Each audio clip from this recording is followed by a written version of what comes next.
नमस्कार बंधुरा आज बनाबो सयाबिनेर रेसिपि। सयाबिनटा सेদ্ধ करे धुए निয়েছি। এর মধ্যে গরম মশলা গুঁড়ো, আদা রসুন বাটা, টক দই, লবণ, লঙ্কা গুঁড়ো, জিরে গুঁড়ো, হলুদ গুঁড়ো, চিনি, সরষের তেল দিয়ে ভালো করে মিক্স করে রেখে দেব। টমেটো আর কাঁচা লঙ্কা বেটে নেব। এর পেঁয়াজটা আমি ভেজে নেব কড়াইয়ে সরষের তেল দিয়ে। তারপর সেই তেলে সয়াবিনটা আমি ভেজে নামিয়ে নেব। এবার কড়াইয়ে সরষের তেল দিয়ে তেজপাতা ফোড়ন, জিরে, পেঁয়াজ কুচি দিয়ে একটু ভেজে নিয়ে হলুদ, আদা রসুন বাটা, পেঁয়াজ বাটা, টমেটো পিউরি, লবণ, জিরে আর লঙ্কা বাটা, তারপর একটু কাশ্মীরি রেড চিলি পাউডার দিয়ে আলুগুলো দিয়ে একটু মিশিয়ে নেব। তারপর সয়াবিনটাও দিয়ে দিব। এবার আমি গরম জল দিয়ে 10 মিনিটের মতো ফুটিয়ে নেব।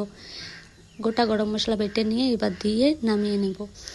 রেসিপিটা কেমন লাগলো কমেন্ট করে জানিও। চ্যানেল আর ভালো লাগলে লাইক শেয়ার করো।